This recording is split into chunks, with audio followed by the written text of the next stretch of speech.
I want to see at the table, but you know what? Screw that. I'm making my own damn table. So I created my own post.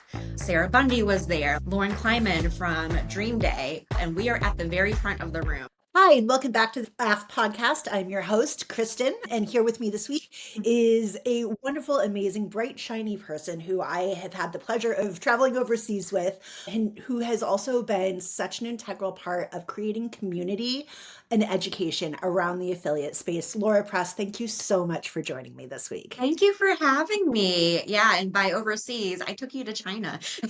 You literally took me to China.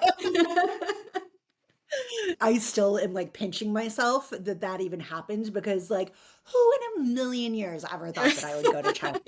And the fact that like I had gotten my passport just a few months Oh my prior. God. Oh my God, the visa, like that whole experience was like the most insane, wild experience. I mean, we had what, like 3 weeks or something like that, maybe a Right. month. It was what, days before that I actually It was like got the 2 days visa. before when they finally delivered it.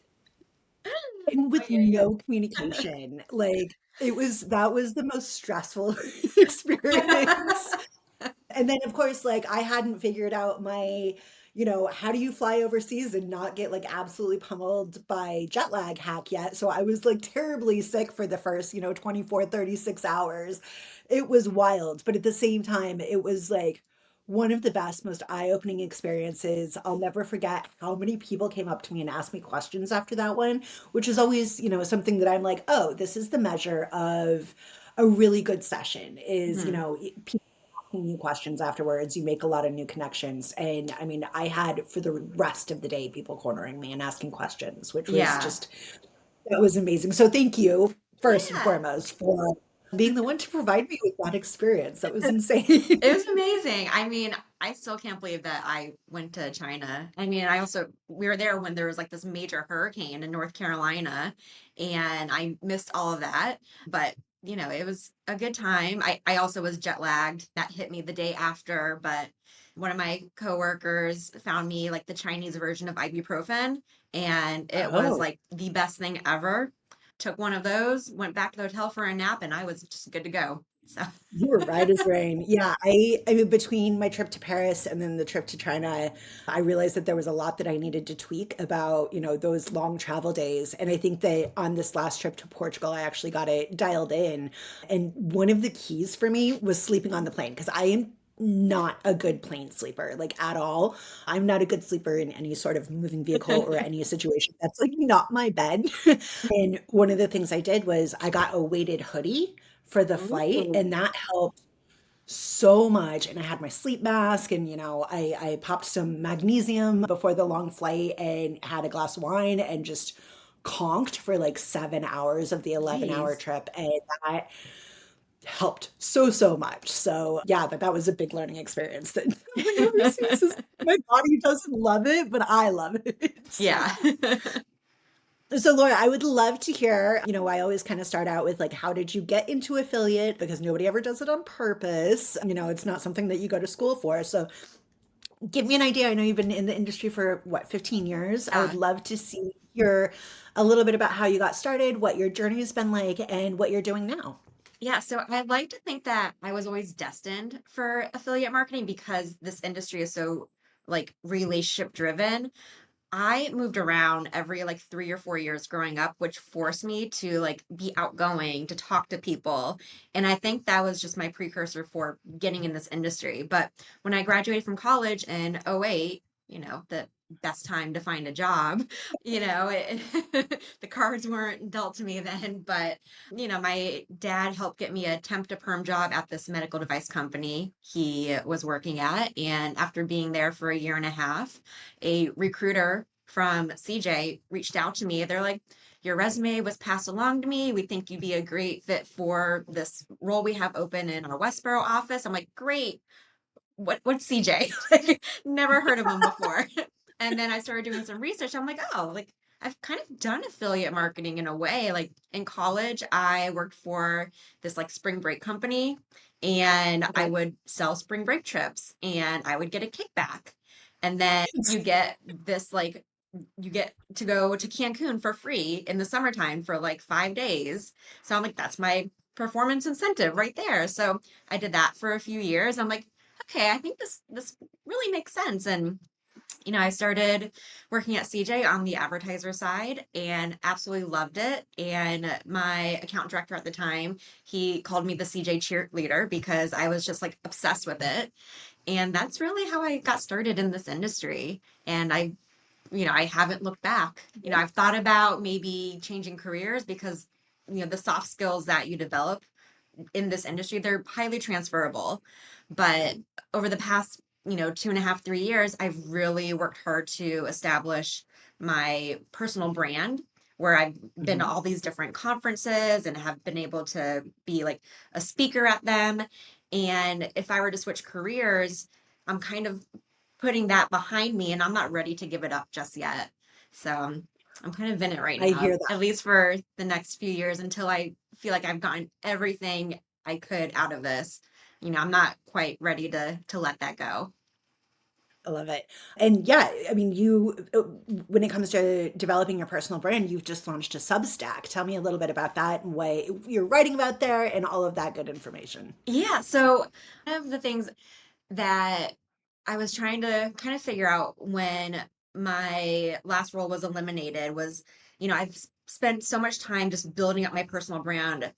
How do I like remain like relevant in this industry? I don't want to Mhm. be forgotten. I've worked too hard to kind of disappear.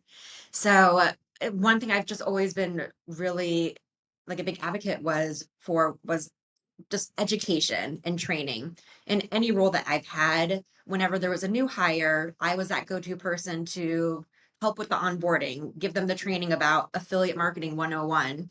And I wanted to make sure that all the content that I produced in my last role was still going to be relevant and visible. And with no one there to update that content, with also being my original content, how can I continue that trajectory? And also the people that join me on those 26 enablement courses I created, I want to make sure that they still had, their spotlight as well.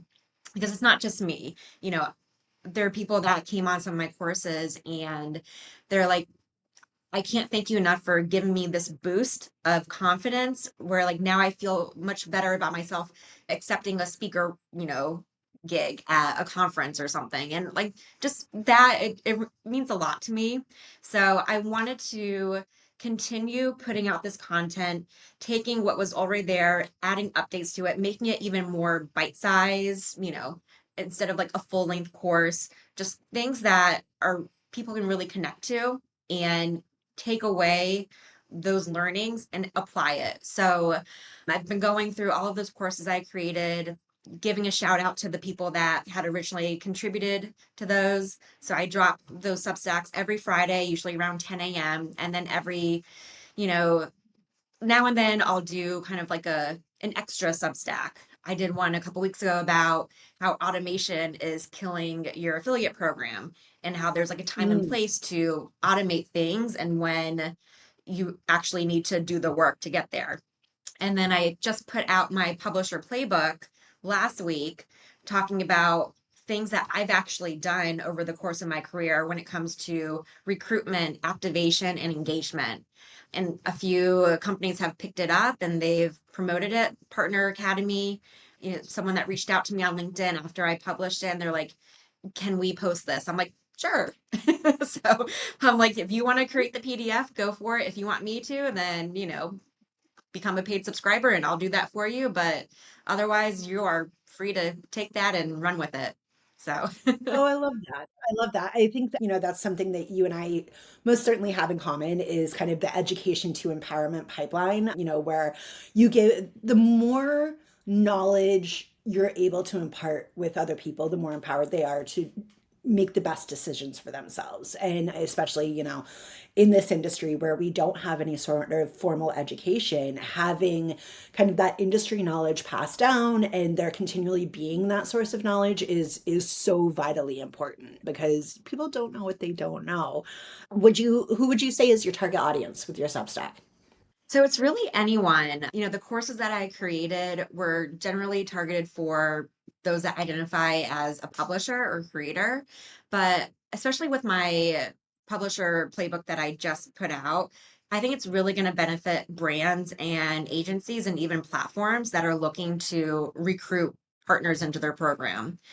These are just things that I learned as a publisher that worked really well to help, get activated with the many brands that I partnered with. So ideally anyone can benefit from it. But for the Substacks that launch more on Fridays, that's generally targeted for publishers.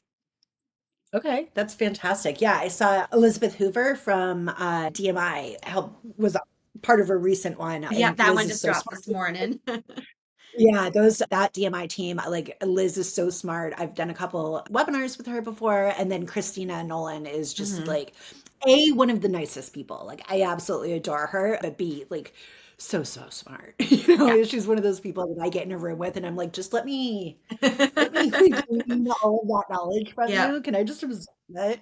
Yep. Um, yeah, they're both absolutely lovely, lovely. So we will share a link to your Substack Yeah. in the comments, and please go like, read, subscribe, all of that. Help Laura It's get her free. bag. It's free to subscribe, but if you want to support my Girl, get work, your bag. You should be charging for a subscription. I believe in education equity. So, like, of course, Okay. the courses they started as free. I'm going to keep them free. But again, if anyone wants to support my work, I welcome any of those paid subscriptions. Yes, we support that fully, fully, fully. So you've been on multiple sides of the industry. You've worked network, you've worked publisher. Have you worked agency side?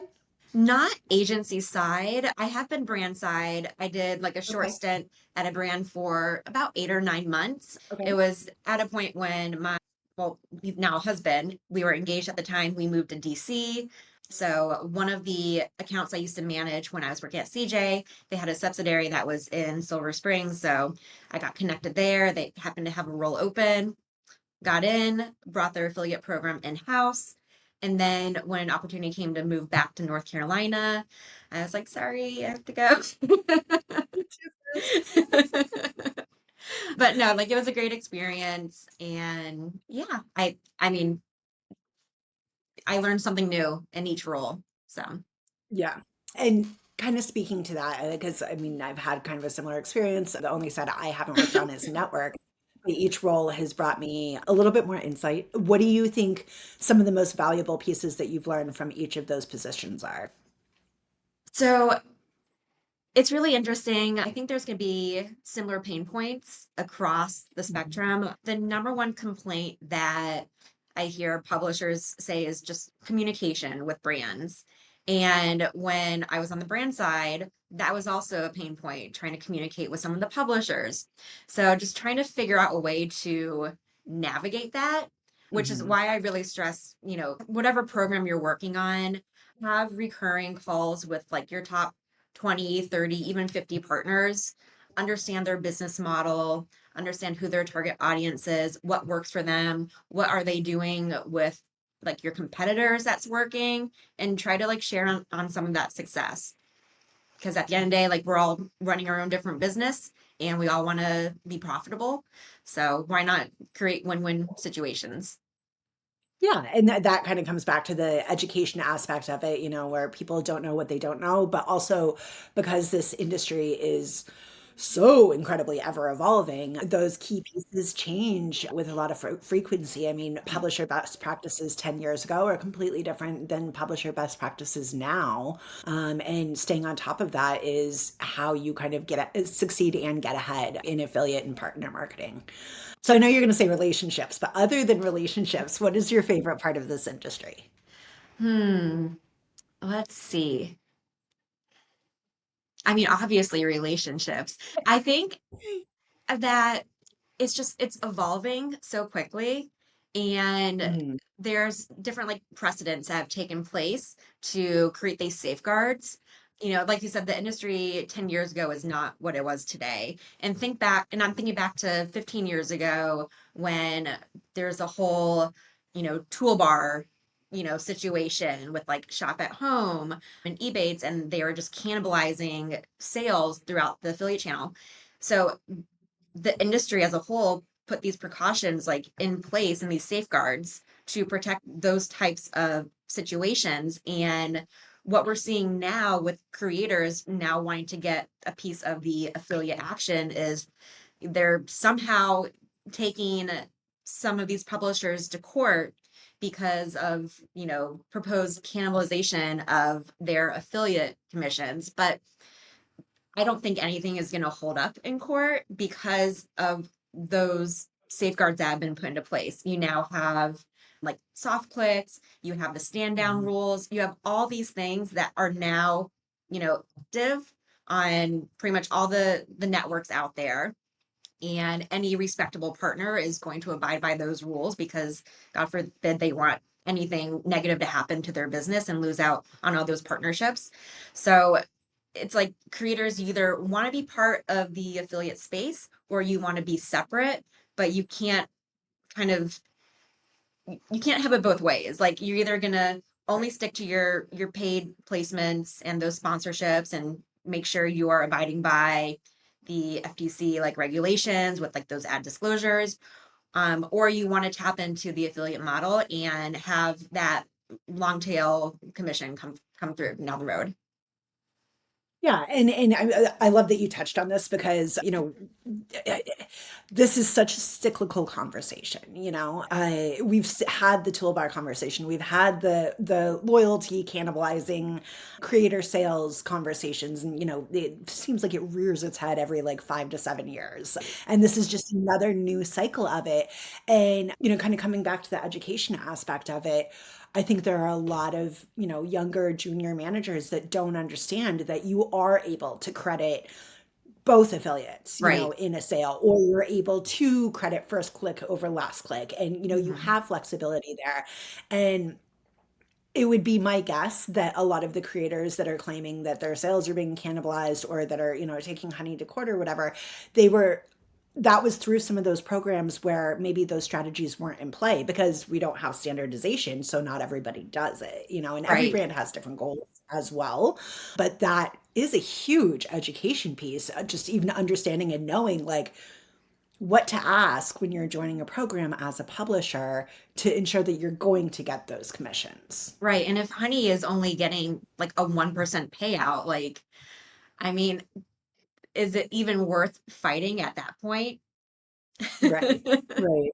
Yeah, I mean, it's such a funny conversation every time it comes up, because it's like, I think it really harkens to kind of a lack of greater understanding of the Right. possibilities within the channel. And, obviously from the creator side, but also just from brand side or from affiliate manager side, Mhm. again, you don't know what you don't know. And so seeing those conversations, kind of in the first iteration that they came up, and then, a later iteration, and then being able to kind of see where the progress has been is really helpful as opposed to just having the same conversation over and over again and having the same solution that's just going to come up again.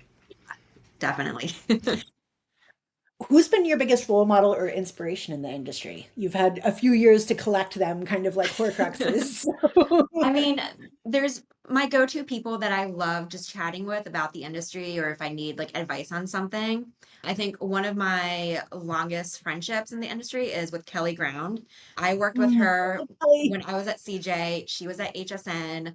I remember like when she was pregnant with her first, she like went into labor early and I couldn't get a hold of her. My boss was at CJU, the like senior vice president of HSN, who just constantly called me Christine for some reason. I don't know People where she also came call up me with that, Christine. but I was known as Christine or Christina, I don't know, but definitely not Laura.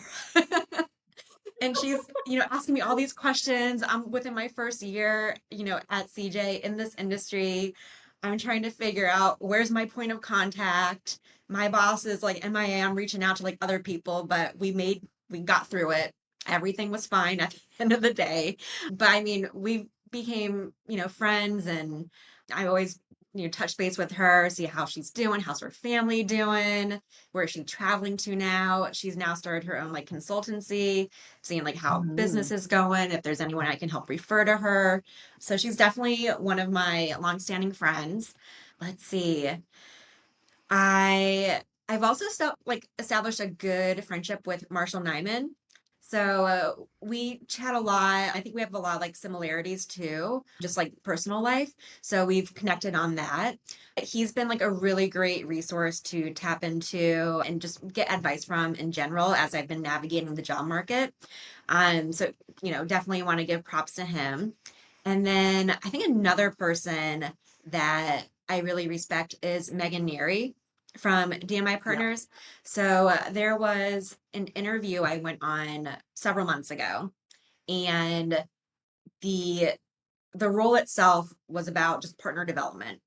And I pretty much went through my playbook of how I, establish partnerships, basically my playbook that I just went out. And the feedback that I got was that my approach was too exploratory. And it really made me question, like, have I been doing this wrong this whole time? And Okay. so I'm like, I just need like someone to kind of ground me. So I reached out to Megan. I was like, I just need like 10 minutes. Here's what happened. Here's my approach. You're very much in the same type of role that I had interviewed for. Can you tell me like where am I like off base here? And she's like, no, like that's exactly what I do. And I'm like, okay. So it made me feel better because it validated I know exactly what I'm talking about. And the role itself was something that was newly created. So other people are like, you probably dodged a bullet there.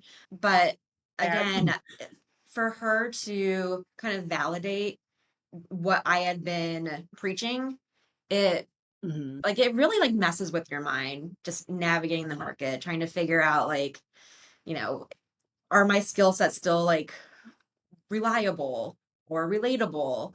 So yeah, I really value Yeah. her opinion, and to know that we were on the same page made me feel much better about everything that happened. That's one thing that I think people don't often really talk about with navigating the job market, with, kind of being in between roles, is that not only is it a hit to your wallet, it is a huge hit to kind of your psyche and to your confidence, regardless of like if you left the role or if your role was eliminated or however it happens, trying to find another job. And then also like the mounting rejections or ghostings that you get as you're doing it can really have a huge impact on your confidence and especially your confidence in your skill set. Right. And having people like that who will say like, no, you got this, or like you're a lot smarter than you're giving yourself credit for, are some of the most invaluable relationships that you can have.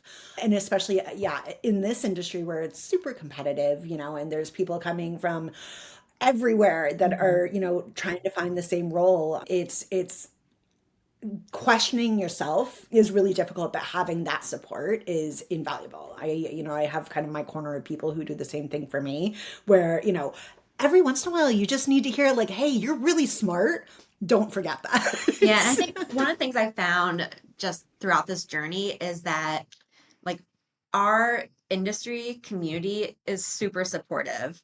They're like, Yes. who can I introduce you to? Look through my connections. If there's someone or a company you're interested in, let me know. I can facilitate an introduction. So people are extremely supportive and they're willing to help, which I think is also just a really great thing.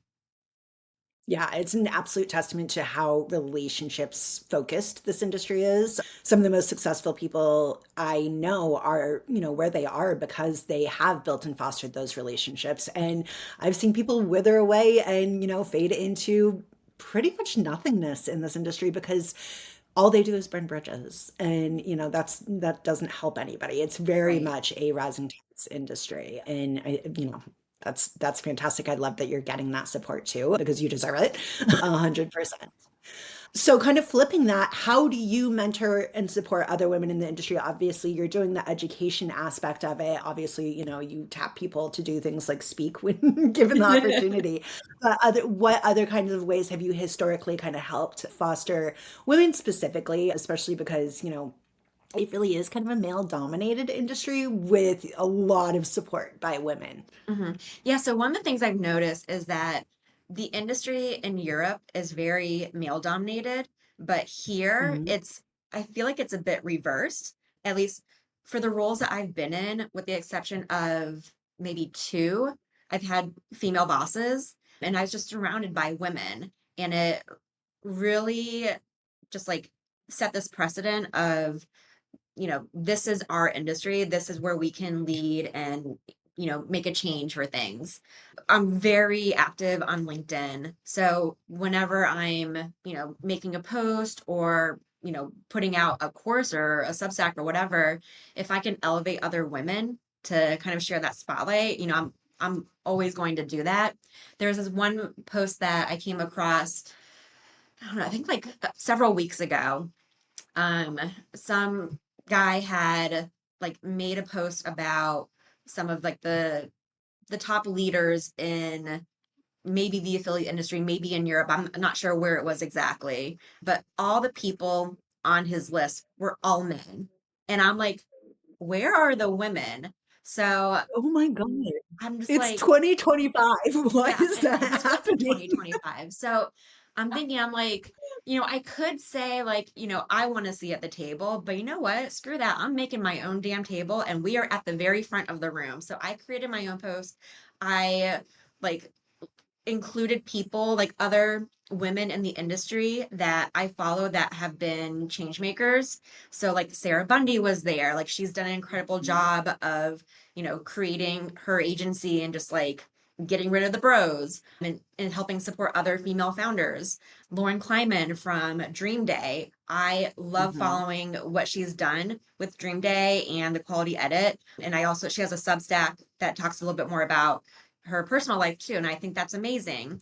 There's this woman named Sammy. I can't remember her last name, but she runs like global social media for Nike. She has been like instrumental in like fighting for caregiver rights and like making that an issue like in the workplace. And then there's this other woman, Randy Brown, Braun. She advocates for like women in leadership roles. So I mean, it's just trying to spotlight these other women, not in a singular industry, but those that are just lifting other women up. So I created that post and I tagged all of them and I said, this person is doing this and this person is doing this. Like these are the women that I want at my table. I love it. I love it. I think who was it that I had on? Amy Scanlon. She, had told me about this one boss who had kind of like let her in the room, even just to listen. And that kind of, obviously being in the room is great, but when you're creating the room, it's even better. It's more Yeah. fun. And yeah, I love that you're doing that. That's amazing. What is one habit that has helped you grow kind of as a leader and as, a key figure in this industry? So one of the quotes that you keep going back to is you don't know what you don't know. In my first remote job when I was at Deal Moon, my boss at the time was Rose Blackmore, who has Mhm. just done fantastic for herself. One of the first things she said to me was, I don't know what you don't know. And so that's Yep. something that I've just taken with me in every role that I've had since. And so when I have direct reports, I make it clear that if they're struggling and they don't tell me what they don't know, I don't know and I can't help them navigate that and rise above. So that's probably the most important like saying that I hold, close to my chest is I don't know what you don't know. And that's just, it goes to show like just the importance of education, Yep. being a team member. And I think also I tend to lead empathetically. And Mhm. I want to, I want to be hands-on, but also give room for people to make their own mistakes. I think Yep. it's just a learning curve to make mistakes along the way and you learn from it. Because how else are you going to I grow? Yeah, I'm so aligned with you on so many of those things. It sounds like we lead very similarly. I am very, very hands off with my team. And, kind of, I tell them that nothing is precious, so like my trackers aren't precious. My pitches aren't precious because everybody has something different that they can bring to the team and make it valuable. And same thing, I don't know what they don't know, but I also don't know what they know. So it's Mhm. a really good way for them to kind of shine with their own personal skill set and then also maybe give them an opportunity to teach me something, which I think is also so incredibly valuable because just because I'm the boss doesn't mean that I know everything. And, Right. That's I think that's one of the strengths of a good boss, not meaning to toot my own horn, but it's one of the strengths of a good leader is to be kind of vulnerable and willing to be willing with other people and their knowledge, and then being able to reciprocate that as well. Right. Like I'm smart enough to know I am not the smartest person in the room. So I mean, maybe the I'm room not I'm in right gonna now because it's me and my dog, but like in general, like if I'm with the team, I know I'm smart enough to know I'm not the smartest person there. Like everyone yeah, has and their I own mean, strengths that they bring to the table. I never want to be the smartest person in the room because, like, how boring would that be? I know. Honestly. If you could change something about the affiliate industry, what do you think that would be? Ooh, I think that platforms and networks need to come together as a cohesive front and just standardize certain practices. So I have had Mhm. total FOMO because I've missed every single conference this year. And Oh, no. when I read that at Rakuten's Optimism event, they called out something that happened at A1's think tank and how they were like aligned on that. I want to see more of that because Mhm. if we're all just kind of trying to take our own piece of this industry, then it's not really going to benefit the greater Yep. industry. And so, with every brand and publisher going to these platforms to, operate their programs, there needs to be alignment on certain practices and procedures. And so, I would love to see just a united front. Yeah. I agree. That's something that has been brought up a few times in past episodes is, standardization, which is really hard to do. It's, honestly, there's so many players in the space, but I mean, everything from terminology to, how to credit different partners and beyond all seem to be, sorry, my cat is like losing her mind. All of that is so different, from platform to platform. I think that's an education barrier for new managers and new publishers too, because like Mhm. you log on to one platform and you see this terminology, this is how this works, and then you log on to another and it's completely different. And it's a whole new learning curve, which honestly doesn't help, process at all or progress. But then aside from that, like, if they could all band together and say, like, these are the publishers that we know 100% are fake publishers, or, like have something there because publisher QA across networks, pretty terrible, honestly. And, I think that's one of those areas where they could do a better job Mhm. of aligning and saying, like, okay, these are legit qualified sites and not, this person spoofing, I don't know, the Pioneer Woman and pretending like they're them. And because that's rampant in our Yeah. industry. But I mean, again, younger, junior affiliate managers might not know that and let them in and then open up the entire program to fraud, which, then just hurts everybody Right. and everything.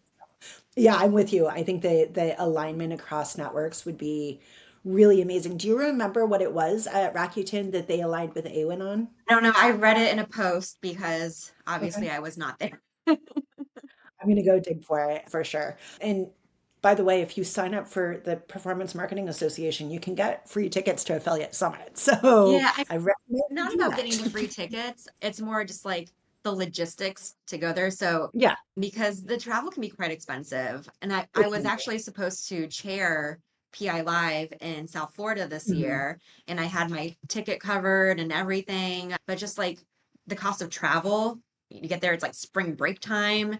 It was just, Yeah, it's something I couldn't like you know, I couldn't do. So I was really yeah. bummed because like being the chance to like MC an event is like, the next thing that I've been wanting to do. And I'm like, I had this, but I couldn't make it work. So hopefully in the future. We'll get you back out there. We'll get you out there again. Yeah.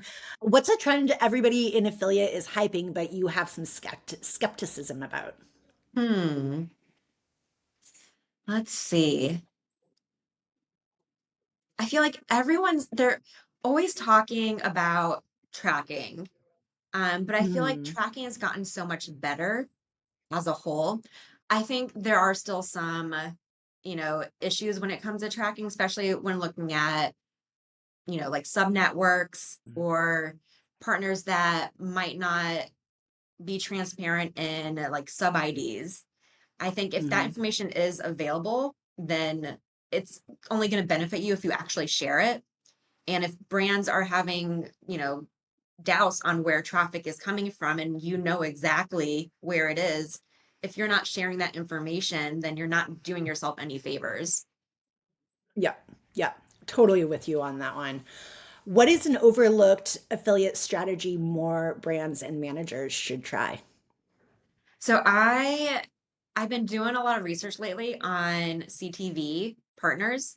Mhm. I like Mountain has just done like an incredibly great job with like their like sports, business partners that they're working with, I actually and have a TV brand Scien who's working with Mountain, yeah, TV and they Scientific have is seen doing great as huge well. lift. And I think this is like a really big opportunity with all these streaming platforms. And the whole point of, affiliate marketing is to be where your audience is. And if this is a new Yes. audience, why not be there with them? So Yeah. it's definitely one of the newer, like emerging technologies that I'm really pushing for. Yeah, I love it. I actually just when I was at Think Tank, I had a great conversation with Vicki Danielson from I love from her. TV Scientific. Yeah, she's so sweet. Like she was one of a couple people that we just sat and chatted. Like we yapped for like hours, just chilling in the same spot. And she's absolutely lovely. But I've also seen some really incredible campaigns come out of CTV, and I think that that's definitely one of those areas that's underexplored. Mhm. And I would love to see more brands do work with them. The I think one of the things that's a little bit more difficult is the barrier to entry for both creative as well as, fiscally for small brands, Right. and those are often the ones that are like they would benefit almost the most from it because of the new audience acquisition. But, there's still a little bit to be worked out there as far as like understanding the investment for them. But yeah, I agree. CTV is so cool. Yeah.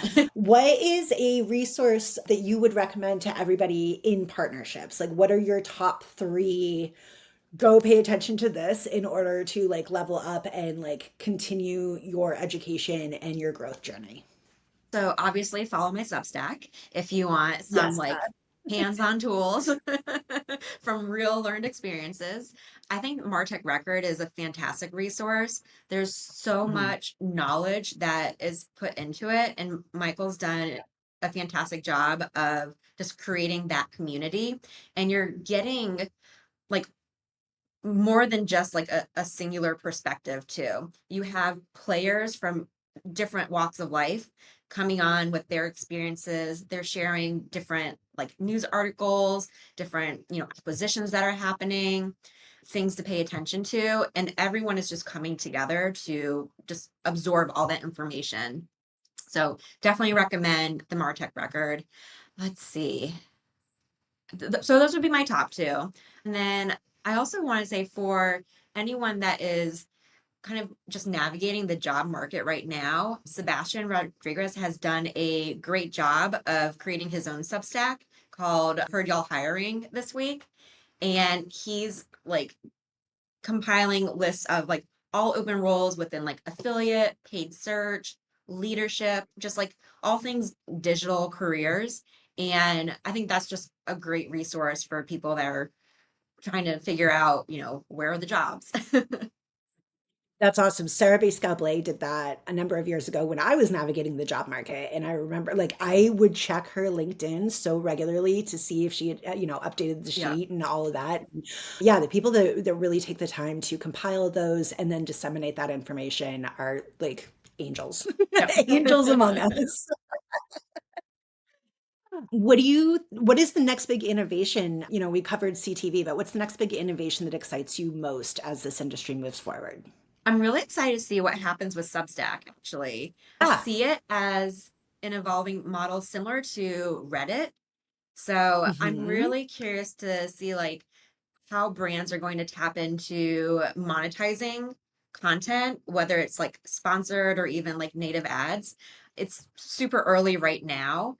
And really the only way to monetize it is with paid subscriptions. But I'm hoping that me being on the bandwagon this early will be kind of part of that movement once it does come into the spotlight. Yeah, I was honestly really excited when you started your Substack for exactly that reason. I was I've worked with a couple of people on Substack previously and have seen some really good successes for them, and they're editors for like other magazines, or they're writers and contributors. And so one of the things I found that's been really helpful is being able to nurture that relationship with those writers, so that we're not only getting traffic from their Substack, but we're also starting to get placements in other publications as a Mhm. result of the relationship with this particular writer who organically mentions the brand. So I think that's really cool. But I also believe that with, all of the SEO shenanigans that are going on right now, Yeah. looking at places like Substack and Patreon are going to kind of open that door to like a whole new type of like publication partnership. Yeah, I don't like I've heard of Patreon and I still have to do my research on it and kind of better understand that platform and model, but it's definitely been like a bug in my ear lately, so I need to get on Mhm. that.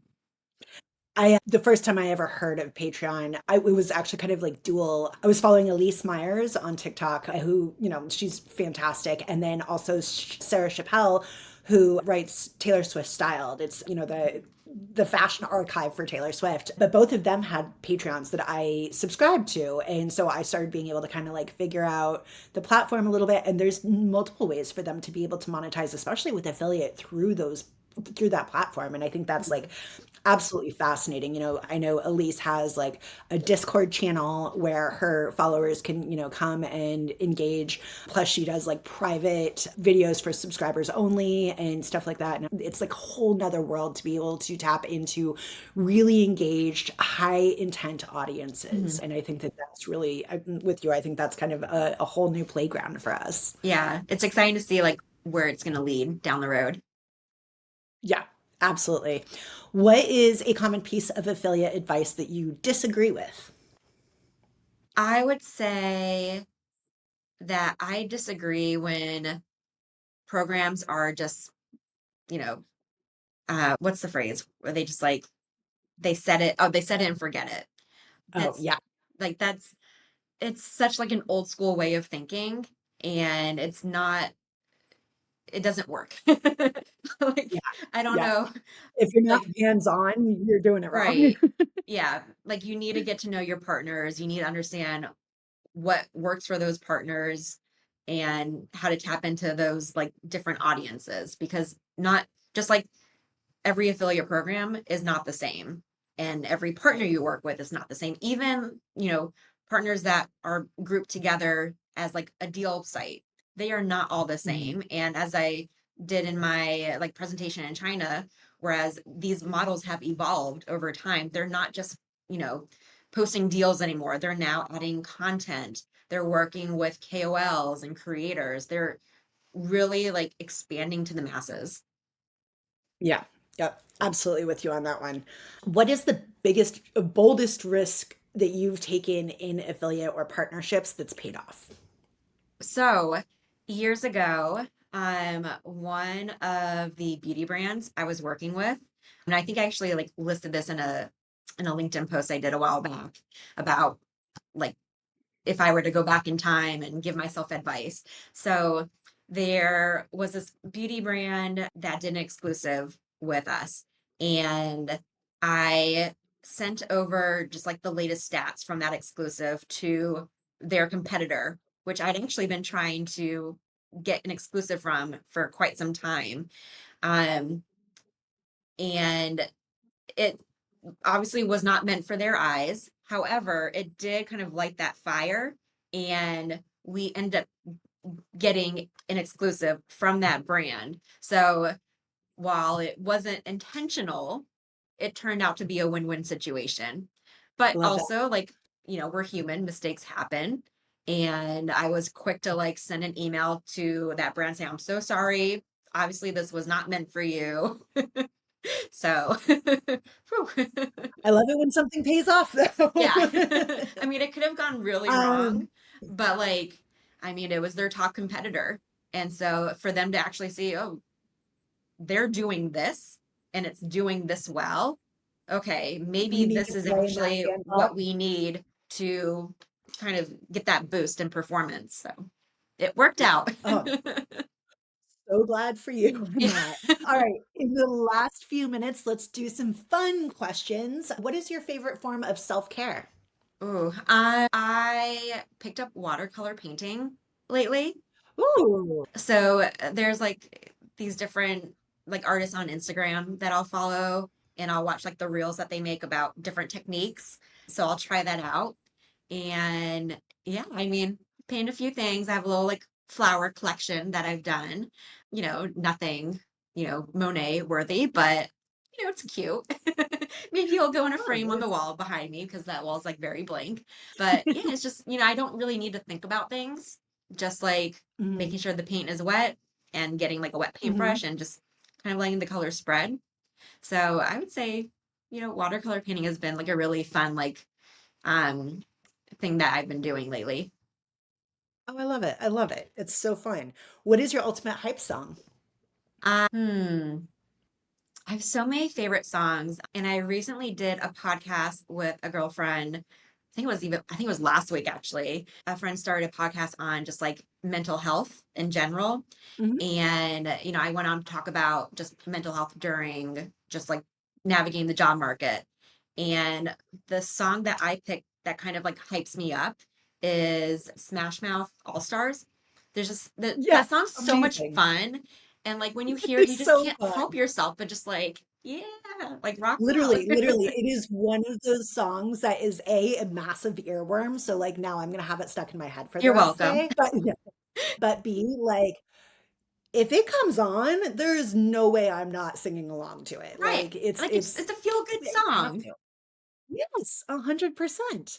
What is your can't live without conference must pack item? Oh my goodness. See, I need to think back because it's been a while since I got to doing I think China was the last event that I went to. Let's see. Hmm. That's a really great question. Go to conference must have. Yeah, I really don't know. You can move on Yeah, to let's another come back to question. that one. Okay, okay. All right, what's your conference fit vibe? Oh, I have embraced wearing like sneakers at conferences. Yes, Like in my early years, yes. I wanted to be like super like professional looking with like the pencil skirts and like the high heels. And I'm like, first off, I'm No, getting way ma'am. too old for that. I don't know if you remembered, but I delivered my keynote in China wearing like, plain white like sneakers, Mhm. and it was Yeah. amazing. I didn't have to worry about possibly tripping over myself. And just like comfort does not mean that you're unprofessional. So, Exactly. Like you can be comfortable and look like fly doing yeah. it. And I mean, I love that sneakers have kind of become a little bit more like in vogue as far Mhm. as like looking good. And honestly, like some of my favorite fashion moments right now are the WNBA tunnel outfits. And 90% of those women are wearing pants, they are wearing t-shirts, and they are wearing sneakers, and they look so amazing. So that's like my goal to emulate going forward. Because why be uncomfortable when you're going to be walking 25,000 steps a day and Mhm. like meeting different people? Like, my God, there's nothing worse than like sitting through a bunch of meetings with like throbbing feet and blisters forming. So yeah, sneakers are the way to go for sure. All right, let's see. Oh, I think my go-to conference item would be Yeah. like a good notebook and pen. Mhm. Like I'm not Yes. someone that can just take notes on like my phone, and I don't want to carry Yeah. around like my laptop or anything. I think when you write something down, you're more likely to remember it, and True. like you can go back to like those conversations, you can take them and type it up later. But I think having like a good notebook and pen is basically all you need for a Yeah. conference. Yep. Nope. I totally agree with you on that. Okay. Couple lightning round quickies. Slack or email? Slack. Coffee or tea? Coffee. Tea is water that's sold out. Like that's how I think of tea. Bird or night owl? Probably early bird. I mean, I also can stay up really late, but I also like am notorious for just like kind of like disappearing late at night. Like, I'll be at like an after Irish accent party and right I'll on like I'll out of say there. my hellos and like you just don't see me again. I love it. I love it. Dream keynote stage. Ooh, that's a good one. I mean, I think it just depends on the conference itself. So I think any conference that gives me that setting would be a dream. Yeah. Amazing. Amazing. Any last words this week, Laura? No, I mean, I think, you know, I've just wanted to create community and, even though I'm navigating the job market, I'm still there to support others too. And I think that's what we have in this industry is just support all around. Yeah, and thank you for doing that. I think that what you're doing, what you're providing is really, really valuable for so many different people in so many different stages of their career journey in this industry. And without people like you doing the work that you're doing, it becomes a lot harder to kind of understand what's going on and move the industry forward. So thank you very much for doing that. And thank you so much for joining me this week. It's been an absolute pleasure. Thank you for having me. This was so much fun. Yay.